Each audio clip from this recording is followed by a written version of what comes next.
Hello and welcome back to Always Ours, Chapter 17, Fault Lines, Part 1. Summary: Bakugo may be an asshole, but he isn't stupid.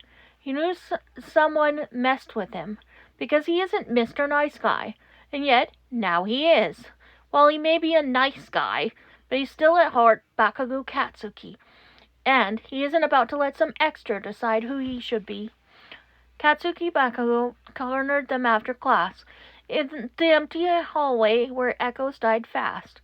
No witnesses, no interruptions, just the faint hum of fluorescent lights and the sharp tang of nitroglycerin sweat hanging heavy in the air. The extra froze, and really, they were an extra. Katsuki was pissed it had taken him this long to figure it out, but maybe that wasn't surprising. It had taken effort, conscious effort, anger mostly, real anger, the kind that burned hot enough to punch holes through the fog of forget this person exists that clung to them.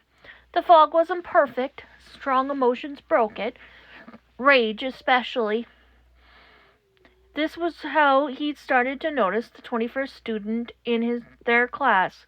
He noticed how his eyes had started sticking on them instead of sliding away, and once he noticed them, it wasn't hard to connect the dots. The notebook, always there, always scribbling just after something happened, just like Izuku, after something went wrong, after things shifted subtly, off pattern.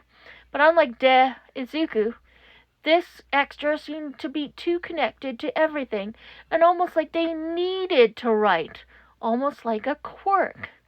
And it all clicked. Somehow, they were writing things that changed things, changed people, changed himself.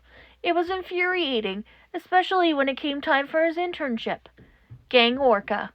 Katsuki knew with absolute certainty that he would never have chosen that internship himself. Not because Orca wasn't strong, but because Katsuki before would have taken it as an insult. Villain aesthetics, monster optics, a challenge to his pride, and yet he'd gone and learned something he couldn't unlearn. Gang Orca had told him about a kid who looked like the ocean's apex predator, about people flinching before he ever spoke, about how teachers watched him like he was already guilty, about the day he'd snapped, bit a classmate badly enough that they lost an arm, about the vow he'd made after, never again, about becoming a hero to prove the world wrong. They say sticks and stones will break my bones, but words can never hurt me, Orca had said, voice calm, eyes haunted. But they lie. Words cut deeper. If anyone tells you what you are long enough, you start to believe them. They sit in your chest, dig in from the inside, because they're close to a fear you already carry, that they're right. Katsuki had thought of Izuku then, of Deku, of how he'd made that name mean nothing, had made sure no one used Izuku's real name around him. He hadn't just bullied him, he'd decided who Izuku was allowed to be. No one had forced him, he'd chosen that. And now someone had done the same thing to him. Bakugo's eyes burned into the person in front of him, cutting through the shimmer that made most people's gazes slide away. You, he growled low and sharp. I've been watching you. They stiffened, pen digging painfully into their palm. Bakugo? I don't. Shut it! He stepped closer, too close. Sparks crackled faintly across his palms, pressure bleeding off in tiny pops. Something changed in me after USJ, he said. Not gradual, not earned, overnight. His jaw clenched. I remember what I was. All that fury, all that pressure, barely contained. Then, gone. Like someone reached in and flipped a switch. You were writing right before it, he continued. Every time shifts weird around here, you're nearby, reacting too fast, like you already know what's going to happen. His finger jabbed toward the notebook. You flinched last week when I almost blew up at Kirishima, like you know I reined it in, like you expected me to be different.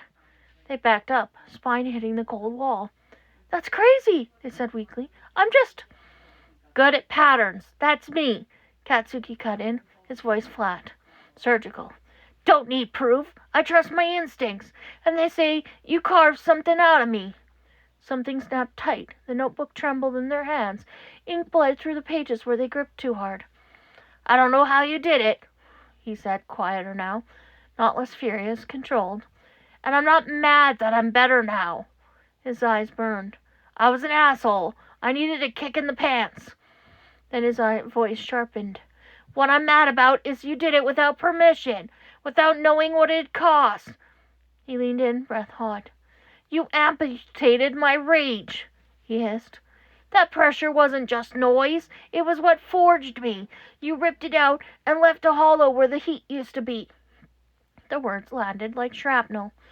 You don't get to decide who people become, Katsuki said. I learned that the hard way. He straightened, explosions crackling once as he stepped back. I'm not telling the heroes, he said. Not now. This version of me, it'll only make me stronger, a better hero.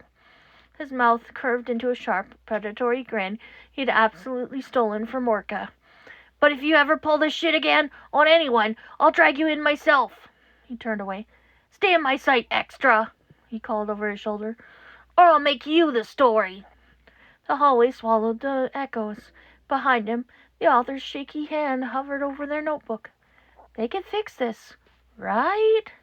And that's the end of that chapter.